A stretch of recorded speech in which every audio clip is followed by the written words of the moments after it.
Hello my dear friends. तो आज हम बात करेंगे क्लास 9 जियोग्राफी का चैप्टर नंबर 2 जिसका नेम है फिजिकल फीचर्स ऑफ इंडिया। तो इस वीडियो के अंदर आज हम बात करने वाले हैं फॉर्मेशन ऑफ इंडियन लैंडमास। तो इसके पिछले वीडियो के अंदर हमने जो प्लेट टेक्टोनिक्स है उनकी थ्योरी के बारे में समझा था। हमने देखा था कि फॉल्डिंग क्या होता है, फॉल्टिंग क्या होता है, तो कन्वेंशनल करंट, डाइवर्जेंट करंट, तो ये सब कुछ हमने हमारे पिछले वीडियो के अंदर पढ़ा था। तो divergent plate, transform boundary, conventional conventional plate, तो ये सब कुछ हमने पढ़ लिया था। हमने देखा था कैसे माउंटेन्स बनते हैं, कैसे वॉल्केनोज इरप्ट होते हैं, तो ये सब कुछ हमने हमारे पिछले वीडियो के अंदर जाना था। अब हम इस वीडियो के अंदर पढ़ने वाले हैं कि जो इंडिया है वो कैसे बना है। तो स्टार्ट करते हैं। पहले इंडियन लैंडमार्क को समझने से पहले हमें कुछ अदर डिटेल समझना होगा। तो वो क्या है, पैंजिया एंड पैंथलासा। अब ये पैंजिया क्या है, पैंथलासा क्या है, उसे हम इस वर्ल्ड के मैप से समझते हैं। तो ये क्या है, ये वर्ल्ड का मैप था। अब हम देखते हैं कि वर्ल्ड ऐसा थोड़ी है हमारा, वर्ल्ड के अंदर तो अलग अलग कॉन्टिनेंट है, लेकिन पहले जो वर्ल्ड है वो ऐसे ही हुआ करता था। तो ये किसका स्ट्रक्चर है, ये वर्ल्ड का स्ट्रक्चर है।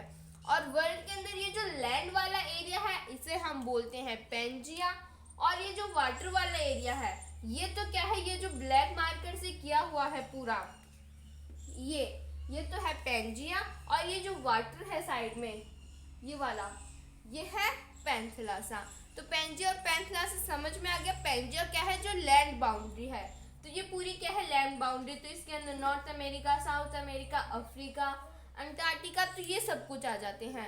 तो ये क्या है, पैंजिया, और जो वाटर वाला पार्ट है वो क्या है, पैंथलासा।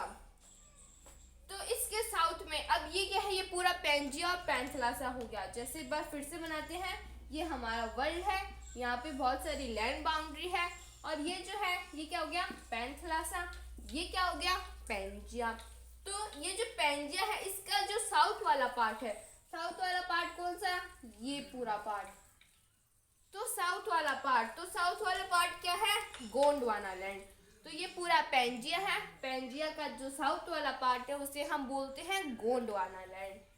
तो गोंडवाना लैंड के अंदर कौन कौन सी कंट्रीज या फिर कौन कौन से कॉन्टिनेंट आते हैं।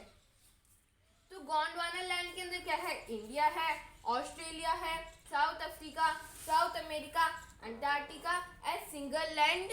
तो इनके क्या है, एक सिंगल ही लैंड है। आपको ये पूरी एक सिंगल बाउंड्री दिख रही होगी, ये इंडिया है, ये अफ्रीका, ये साउथ अमेरिका, अंटार्कटिका, ऑस्ट्रेलिया, तो ये क्या है, पूरी इनकी एक सिंगल लैंड है। अभी तो हम देखते हैं कि नॉर्थ अमेरिका दूर है, ऑस्ट्रेलिया हमारे थोड़े पास में है, लेकिन पहले क्या था, इनकी पूरी एक सिंगल लैंड थी। तो इंडिया की, ऑस्ट्रेलिया की, south Africa, South America, Antarctica, इनकी क्या है, एक पूरी सिंगल लैंड है। तो ये क्या हो गई, ये कौन सी लैंड हो गई, गोंडवाना लैंड। तो वर्ल्ड के अंदर पैंजिया और पैंथलासा था। पैंजिया का जो सदर्न पार्ट था उसे हम बोलते हैं गोंडवाना लैंड। गोंडवाना लैंड के अंदर south America, south Africa, Antarctica, India, Australia, ये सभी चीज़ें आती है। और नॉर्थ के अंदर ये जो नॉर्थ वाला पार्ट है जहाँ पे नॉर्थ अमेरिका और यूरेशिया है उसे क्या बोलते हैं, अंगारा लैंड। सदर्न वाला गोंडवाना लैंड और नॉर्थ नदर्न पार्ट क्या हो गया, अंगारा लैंड।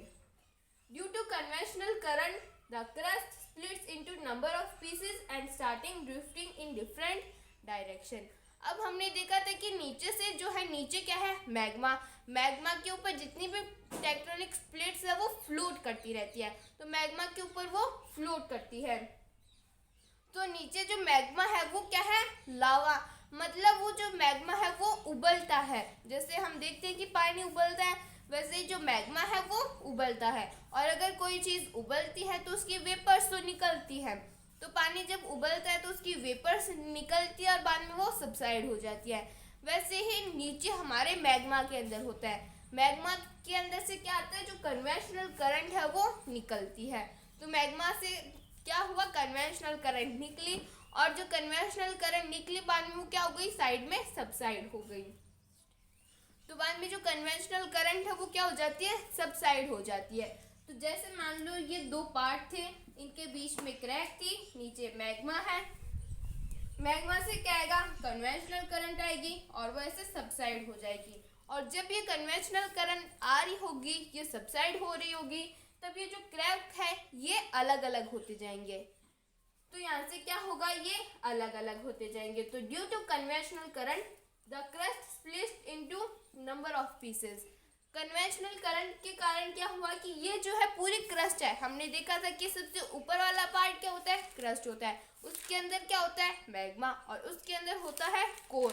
तो हमारी जो क्रस्ट वाला पार्ट है, अर्थ का जो क्रस्ट है, वहाँ पे वो क्या होता है, स्प्लिट होता है बहुत सारे पीसेस के अंदर। अर्थ का जो क्रस्ट है वो बहुत सारे पीसेस के अंदर स्प्लिट होता है। क्यों होता है, क्योंकि नीचे से कन्वेंशनल करंट आती है। वो कहाँ से आती है, वो मैग्मा से आती है। तो मैग्मा से कन्वेंशनल करंट आती है, जहाँ पे क्रैक होता है वहाँ से क्या होता है, क्रैक के कारण क्या होते हैं, वो स्प्लिट हो जाते हैं। जैसे मान लो कहाँ पे क्रैक है, जैसे यहाँ पे क्रैक है, तो नीचे से क्या है, ये कन्वेंशनल करंट आ गया है, तो बाद में क्या होगा, ये अलग अलग हो जाएंगे, ये टूट जाएंगे। तो कन्वेंशनल करंट के कारण क्या होता है, ये टूट जाते हैं और and starting drifting in different direction. और बाद में ये अलग अलग डायरेक्शन के अंदर क्या होता है, ड्रिफ्ट होता है। तो ये बाद में पहले क्या हुआ था कि एक पूरी वर्ल्ड का जो मैप था वो अलग हुआ करता था। अब तो हम देखते हैं कि अलग अलग कॉन्टिनेंट्स है, लेकिन पहले ये सब कुछ नहीं हुआ करता था। पहले एक वर्ल्ड था और बीच में उसके अंदर जितने भी लैंड थी वो सारी आ जाती थी। तो लैंड वाले पार्ट को हम पैंजिया बोलते हैं, वाटर वाले पार्ट को हम पैंथलासा बोलते हैं। और जो लैंड वाला पार्ट है वो भी अलग अलग पार्ट्स के अंदर डिवाइडेड था। जो सदर्न पार्ट है उसे हम गोंडवाना लैंड बोलते हैं और जो नदर्न पार्ट है उसे हम अंगारा लैंड बोलते हैं। गोंडवाना जो लैंड है उसके अंदर इंडिया, ऑस्ट्रिया, नॉर्थ अमेरिका तो अंगारा लैंड के अंदर आते हैं। तो साउथ अमेरिका के अंदर India, Austria, south America, south Africa, तो ये सारे कहाँ पे आते हैं, गोंडवाना लैंड के अंदर। तो ये सारे गोंडवाना लैंड के अंदर आते हैं और इनके बीच में क्या है, क्रैक्स हैं। हमने देखा था कि 7 मेजर और बहुत सारी छोटी छोटी माइनर क्रैक्स होती है। तो इनके बीच में क्या है, क्रैक्स है।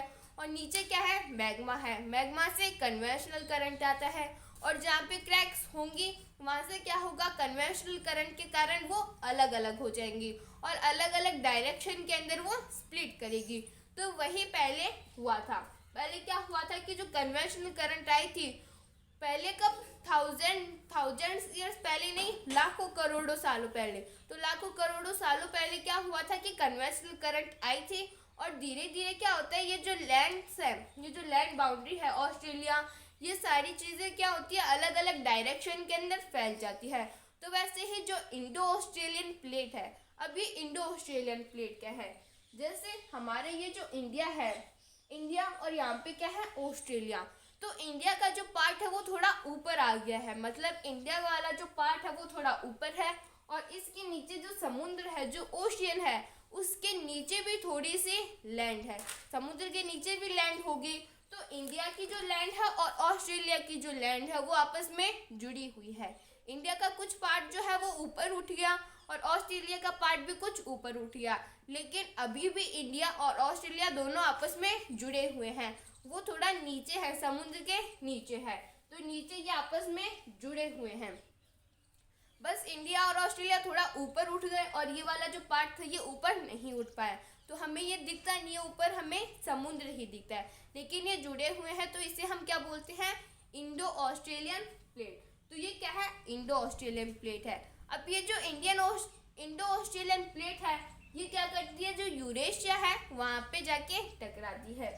जैसे मान लो ये क्या है, इंडो ऑस्ट्रेलियन प्लेट है। तो पहले हम यहाँ पे समझते हैं, जैसे ये क्या है, हमारा वर्ल्ड है और हमने देखा इंडिया कहाँ पे है, ये रहा। तो ये यहाँ पे क्या है, इंडिया है और इंडिया यहाँ पे, ये जो है ये क्या है, यूरेशिया है।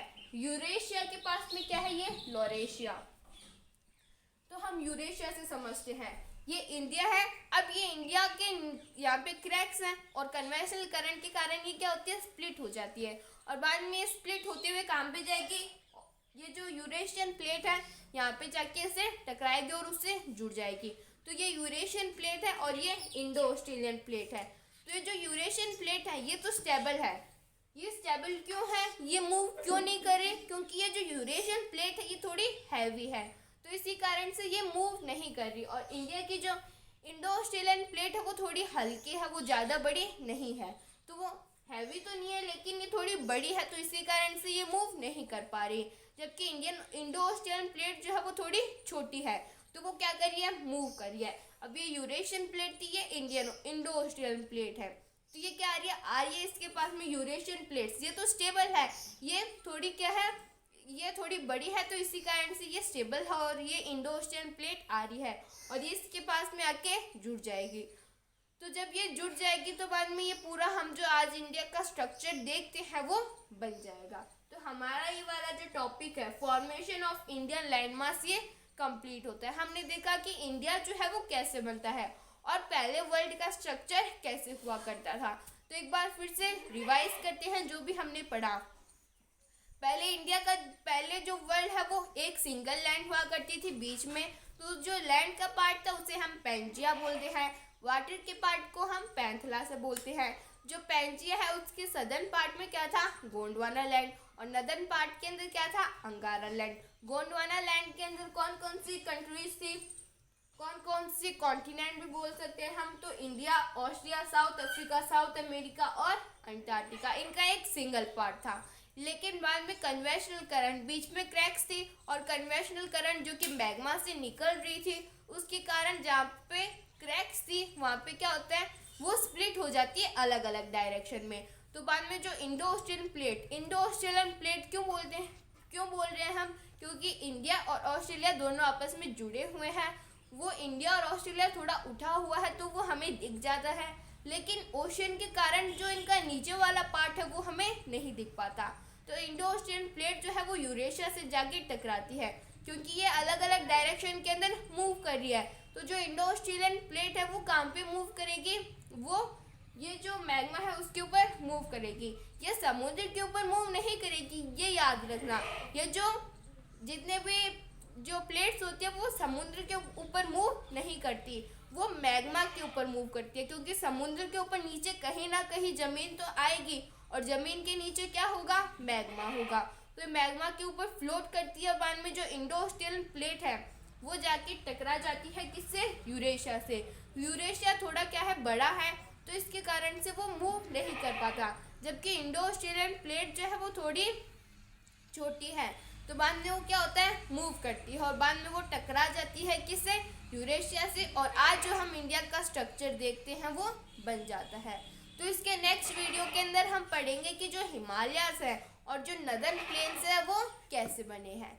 If anybody have any type of doubt, any type of query, then please ask me in the comments. Thank you so much.